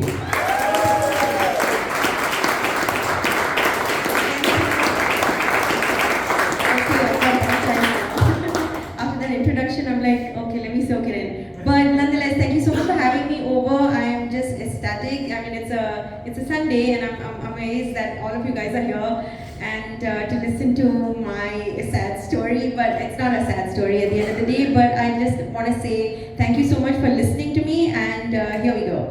So I just want to start off saying that to all of you guys here, we have to take life as it comes. So when people look at me or they hear my bio, and I've been doing this for about 12 years, they think, wow, she's got everything figured out, look at her, she quit her job, she's got no family, and she's like sailing through, maybe she's got a sugar daddy, on the side, because when you're a girl, they don't think that you can do it on your own, and well, I'm here. If I was having one of those, I don't think I would be here today. I'll be somewhere else, you get the gist. But coming to the fact, so I started off my career, I'm a business management graduate. I had plans, I had a lot of plans, and then everything went off in a redirection of sorts and got me here to where I am today. And all I can say is, that all of us at some point have a plan and a career that we think of, we want. Our family raises us with saying, listen, you have a life now, you grow, go to school, eat your veggies, go to college, study hard, go make some money, get a good job, irrespective of, I think everybody wants a blue collar job or above, especially in this country, and every parent wishes you either follow their footstep or maybe be above them. And we're raised with the fact that we're always compared to the neighbor's child. Look, the neighbor got A grade, why did you get a low grade? And I think that inferiority just kind of seeps in and sinks in. And I think only now we're realizing it's sort of like a trauma bond that sticks to us. And as we grow older, we go to work, we have like some mean colleagues or mean people in school, and it gets a little too overwhelming. And we don't understand that we carry all that with us, and there comes a point where it's almost a breaking point. So I'm going to just start off saying that, irrespective of what's happening, you have to be mellow, be kind to yourself, you have to forgive yourself. So going back to my story, this I think was exactly today, some big event happened in my life, and 2012 is when this happened. I got diagnosed with a very rare eye disease, which is called temporary blindness. It's superficial keratitis, and it affects 1% of the world's population. So I always assumed I was lucky, and lo and behold, I fell into the lucky bracket. And at that point, this happened in January, and the doctors advised me that I'm going to be sort of like going blind for the next months, and it's going to go for a very long time where I will not be able to see anything. So I'm an ex-Goldman Sachs, I had a very good job. I bought an apartment, just signed the deed as well, the sale deed, saying that it's mine, and I was super proud as a woman. I got my apartment, and lo and behold, this happened. And just as my eyesight was going, I ended up going, it was my birthday on Jan 27th. I remember I booked a movie, 127 Hours was playing on that day. I went, watched it alone, somehow I could see something. And then I realized this guy is stuck in the cave, his arm is stuck, and he didn't give up. He cut his arm off, and then he came out of that cave. So here I'm not cutting my arms off, I'm well taken care of. It's just temporary, this too shall pass. So, when you sort of like a go-getter, you're out there, and then suddenly your vision goes for a toss, and all this negativity starts seeping in, and I think you become your own worst nightmare or enemy. And there was, my sister was living with me at that point, even my brother, and they would set the food and everything, and then there were days where I was like, I couldn't see and everything used to spill on me, and they had to take care, and I was feeling very helpless and sort of like very weak. But my eyesight started coming back slowly. It took a while, I think it was in July, August at that point, and I just started resuming work again. But for the last 5 years, I was also having this lower abdomen pain, which was very nagging, and people, I would pass out sometimes with the pain, and people said, you're making it up, you don't want to work, and you showed you're blind, and now again you're acting, like a princess. But then on the fruitful day, that's 29th of September, exactly 13 years ago today, I got diagnosed with a very sad news, should I say, which was ovarian tumor. But it gets better. Luckily, I had a massive surgery immediately because I had to get the tumor out. Apparently, it grew to the size of a potato. And the doctors were like, 99% you have cancer, you're going to lose your hair, we'll start you off with chemotherapy. And I'm like, wait a minute, I just got through some big ordeal. I just got my eyesight back, and what's happening now? And again, I remember only crying every day when I was in the hospital. I was in a very, very bad state because you have to wait apparently of almost 10-15 days for the biopsy results. And I kept telling myself, God, just give me this one time, let it just pass and I'll be the best person, best human being on the planet. Just allow me, because I think at that point I always wanted to be this good person. I didn't even drink for that matter. And I remember the second day of my surgery, I'm staying in bed and I didn't want to get up and I wanted to pee, and they put a catheter and I said, I'm not moving from here, I can't move. And the doctor said, no, listen, it's time you shifted gears and you get up and walk. And she said, everybody who's your age or women or even men, they get up immediately. And I was like, oh, everybody gets up? Okay. So I moved myself and I went all out. And then around 15, I think on the 15th of October, I'll not forget that date again, I got the news that my tumor was benign. And since then, I've been coloring my hair for the longest time, because hair today, gone tomorrow. And I got the news that I have hair now, so I'm going to make the most of it. And the first thing I went and did, I didn't drink alcohol at all. I went and ordered beers,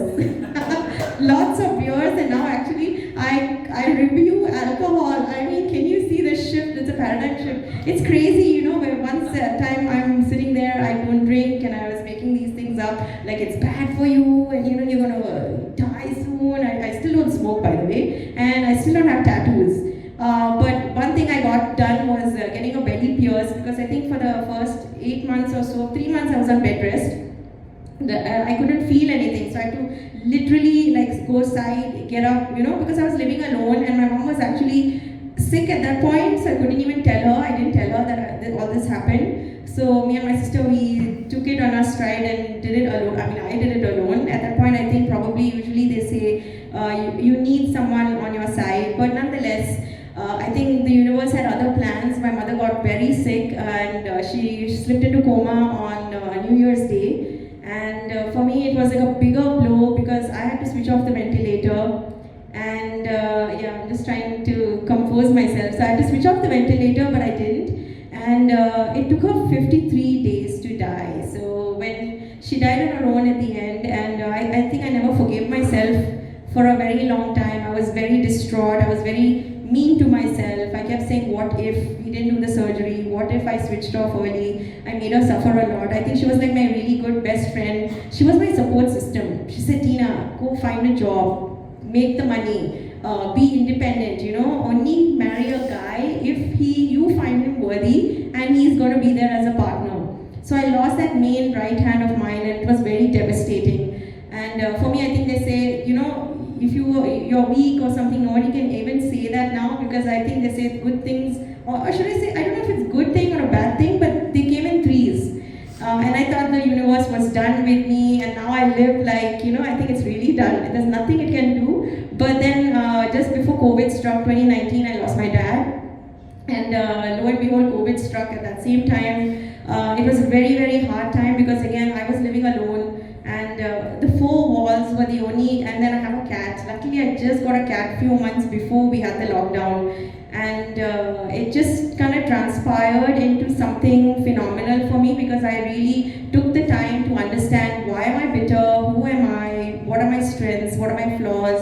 And it just culminated into such a thing where I thought, I'm going to be my own cheerleader. And I think that's what I want to tell you guys as well, that the things happen. Situations will come through, you will have bad days, you will have good days, and I think we never look at the good days, or we never count our blessings. So for me, I count my blessings like I'm alive, I'm healthy, I'm active, and I'm doing really what I love to do. I'm very passionate about shooting, creating content, and I've been doing this for almost over a decade now, and I get to meet people like you guys, and share my story. And age again is just a number. I'm in my 40s, and people always say don't dress up like this. You shouldn't dress up. This is not how people in your age dress up. This is not what your age group should be doing. And I'm like, but where is the rule book? Who created this?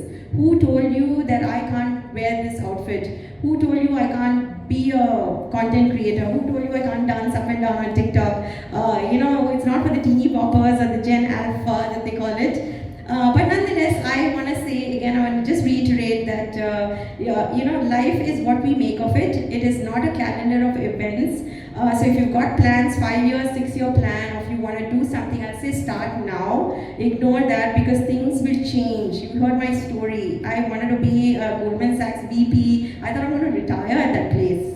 But, you know, things panned out differently for me. I'm not saying that your plans won't work out, but, you know, I'm just saying be your own superhero, pat yourself on the back, you know, put some post-its everywhere. That's what I did during COVID for 2 years. I was like, oh, you're beautiful, you're gorgeous. I kept looking in the mirror and, you know, I was like patting myself on the back. I mean, no man is coming and telling me that you don't have to wait for a man or a woman to tell you you're beautiful, you're handsome, you're good looking, you're sexy. You know, you don't have to wait for someone. If you want to buy flowers, go buy the flowers. If you want to dine in a 5-star hotel, take yourself to the 5-star hotel. Don't wait for anyone else to come in because life is fleeting, life is short.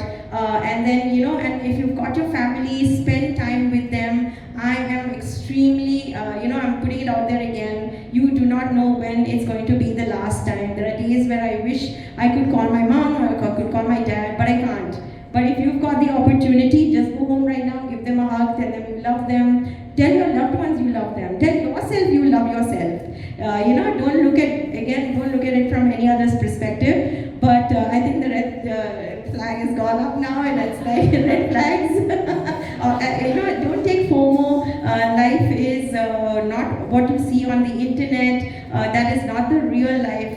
This is what we do really. That is real life. If you find FOMO, if you're looking at other people, put it off, switch it off, take a meditation, go, you know, jump off a cliff into the water like 20 meters. That's what I say. I've done it. I actually did it. You know, the thing is, my doctor said you're supposed to be on bed rest, and I took a trip to Thailand, and I went to the highest point at one place, and I literally jumped 20 meters into the water. I heard boys screaming. I think the guys know why. When you hit the water, why they scream. But I also screamed because I thought my stitches had opened up and I couldn't. I thought I was gone for. I thought my stomach opened up because you go inside and it's a very hard crash.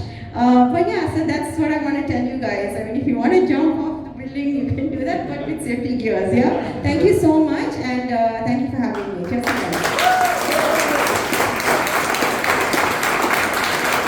Oh, and don't forget to follow Skinny Girl Diaries. I go by the name Skinny Girl Diaries. Thank you.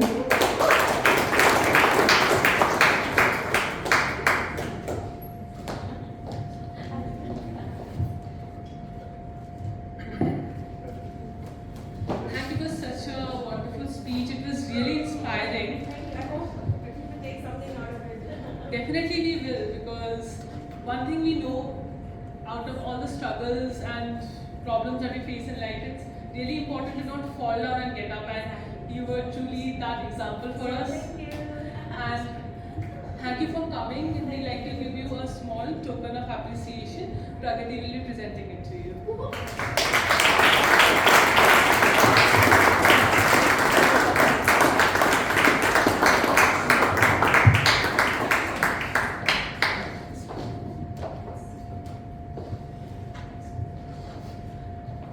Now that we are wrapping up our meeting, I want to say how excited I am that we are taking this step towards a new journey.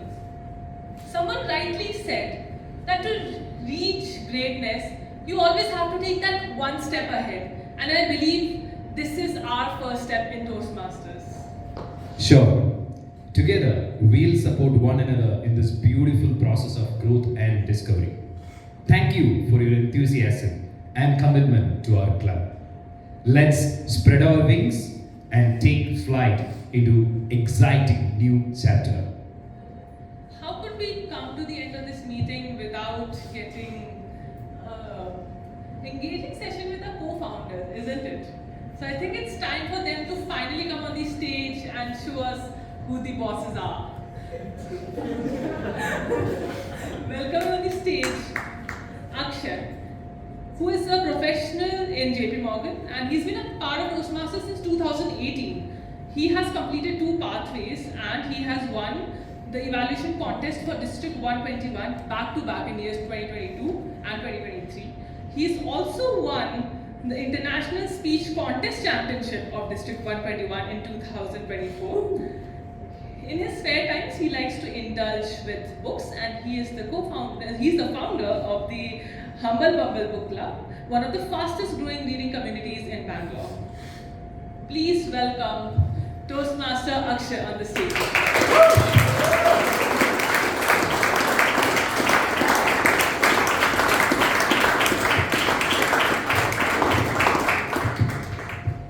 Now that Brett had called the King of Bright Hearts, how can I not welcome the Queen of Bright Hearts? She is a people lover who believes Toastmaster is the best place to connect with unique minds and make friends and learn together. She is the district champion in the International Speech Contest, Table Topic Contest, and the district first runner-up in the evaluation contest for the year 2021-2022 of District 92.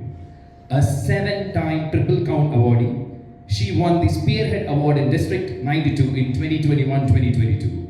She was also ventured into the world of Toastmasters as a speechcraft coordinator, club mentor, club coach, and mentor to fellow Toastmasters. She has taken up all 7 club officer roles multiple times and has served as an area director in District 112, New Zealand in 2022-2023 and finance manager of District 121 for the year 2022-2024. An absolute workaholic. She works as a senior manager at the London Stock Exchange Group. Ladies and gentlemen, put your hands together to welcome the Queen of Bright Hearts, distinguished Toastmaster Arundhati Basu.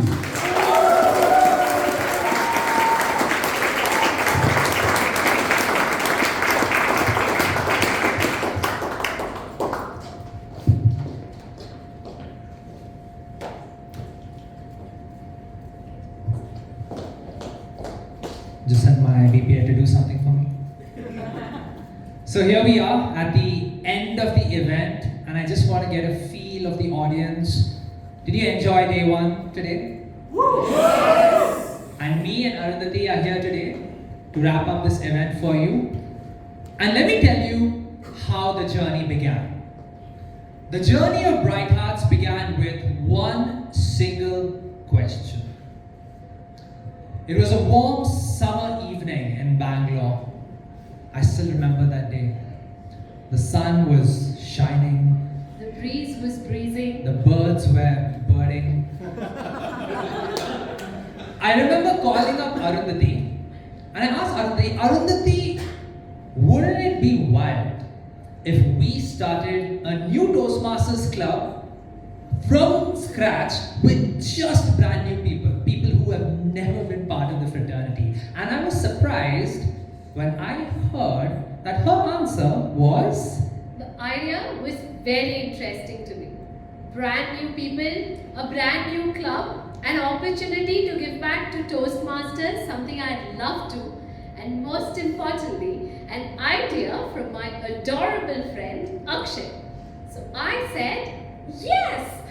And let me tell you, as someone who's lived the life I've lived, I'm not very used to hearing yes, especially from women.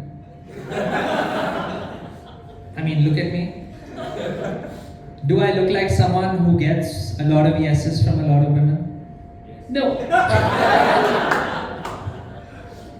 But there we were, and as I heard that Arundhati had agreed to Bright Hearts and we started thinking about names of our clubs, it already hit me because I knew in my heart what the name of this club was going to be. And immediately the next week, Arundhati, I came to you and I told you, Arundhati, how about if we name our club Lion Hearts Toastmasters? And I'll never forget her reaction. She turned around to me. She looked me deep in the eye and she said, No.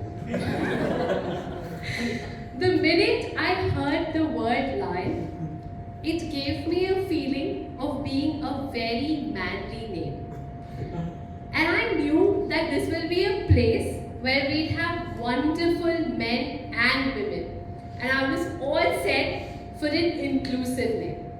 But there was one thing in that name that stood out and I knew will be part of our name. That was Hearts. And I remember the same evening, we had a whiteboard in front of us, it was in our place, and we we were writing down names for what our club should be named. And I remember it was Bravehearts? No. Stellar Hearts? No. Bright Hearts? Hmm.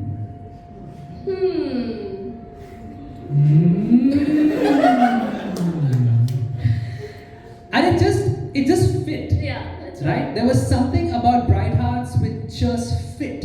Like Bright Hearts and Toastmasters. It was like idli and sambar. Maybe like India and cricket. Or like Ishan in a sexy swimsuit running in a beachside. What? I mean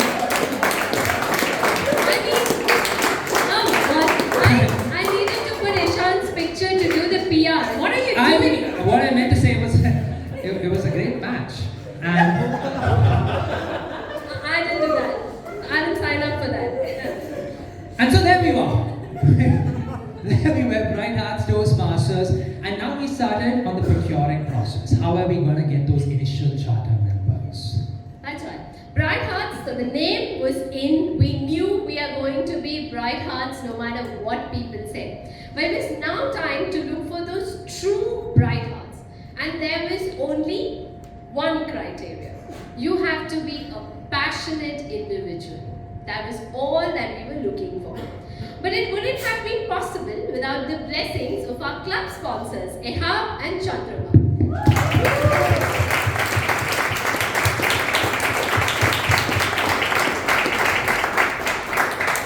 The four of us had a conversation and we decided that the way forward will be that we'd come in to HSR Toastmaster Club's meeting and we will start making announcements saying there's Bright Hearts Toastmaster and look for our true Bright Hearts member.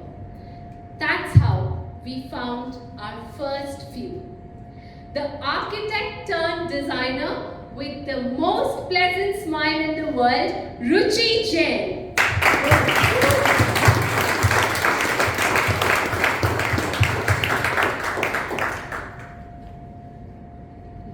Unfortunately, I don't have as good memory Yeah, as so Anubhuti does. unfortunately, when you hear the next name, you only know that he knows how to pull up dialogues on this person, but only when it comes to tell that he's The entrepreneur with sharp looks, yum, Ishant Shetty.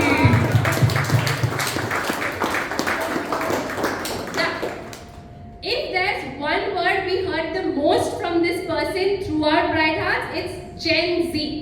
So the Gen Z with more millennial friends, Arna Gupta. Scientist Dokela, our first official charter member, Toastmaster Raufal Azam. The Mr. Startup who can win an Olympic for watching Friends, Ashwin Raj. And the sixth original Bright Heart, the calculated Marwari, full of life, Bulbul Bansal. We had our first informal meeting at Iris Cafe at HSR. These were individuals who were excited about Bright Hearts then, who are excited about Bright Hearts now, and that's what made them our first set of charter members to get pre-charter meetings started. And things were starting to feel right, and this was the time when we started to come up with our ideology. And we decided that the ideology was going to be the right way is the right way. Over the course of the entire of June and the first 2 weeks of July, the next set of members came into the fold during our pre-charter meetings, starting with Siddharth, who was first. And then, the two names that causes twists in my head, the bestie duo of Prab Simran and Pranjal Anand. Our master cyclist Wasim was next. And then came the man from Kerala, God's own country, Vishnu Pradeep. The bomb boy, Sarthak. We had IIT Kharagpur's finest, and Deepak Kumar. The eloquent and the beautiful Soumya Suchasmita. who joined us with 2 functional legs, but now only one works, Nevin Shah. The man who excels at banging on the drums, Harsh Jha. The quiet and strong Sampreet Wari. The cute cutlet from Coorg. We had to do an alliteration there. Pragati Ganapati. Finally, this engineer who has no fears and loves beer, Gautam Surishetty. And there we are with our first 21 members, and it came to our first Bright Fest. So for guests and external members who may be unaware, Bright Fests are now this event which we conduct every 6 weeks at Bright Hearts Toastmasters. It's essentially a potluck with a lot of drinks, with a lot of karaoke, and I still remember that night. Do you remember our first ever Bright Fest? Of course, what an evening it was. The dancers were dancing. The singers were singing. The alcohol was alcoholic. But that day, we witnessed true bright hearts. Passionate, happy, and full of life. And that's when the realization of what we created hit. A super squad, the Bright Hearts family.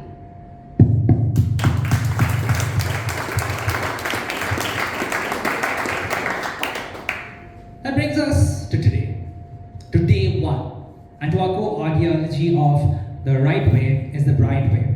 What does it mean when we say that? It doesn't necessarily mean that we are the number 1 club, not necessarily. But when we say that the right way is the bright way, we just mean that whatever we seek out to do as a club, we're going to do the best work. Whether it's in terms of educational quality, whether it's in terms of PR, whether it's in terms of membership building, whether it's in terms of anything, Bright Hearts Toastmasters is not just going to be a club.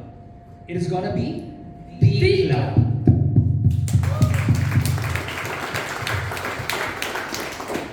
But this journey wouldn't have been complete without saying a huge thank you to our sponsoring club, HSR Toastmasters, our very own area director, Chandrama Dharmraj, our division director, Prashant TK, the entire District 121 leadership for their incredible support. Very importantly, for all the distinguished Toastmasters, district officers, club presidents, everyone who came to just cheer for us on day 1. This shows that it indeed is the right way. So all the audience here, we can't thank you enough. Thank you very much for trusting in us. And so, as we are 6 minutes over time, we are going to wrap up with one last minute. And I just want to say, as the charter president and as the co-founder of Bright Hearts Toastmasters, I just want to say that I'm so excited for what's to come.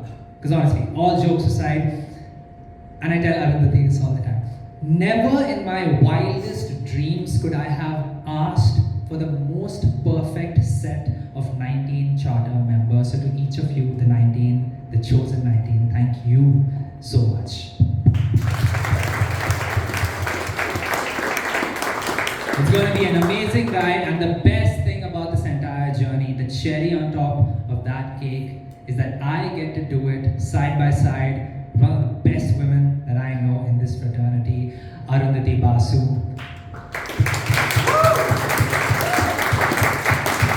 Arundhati, I never thought that we would have a baby together. A baby called Bright Hearts, what's wrong with you?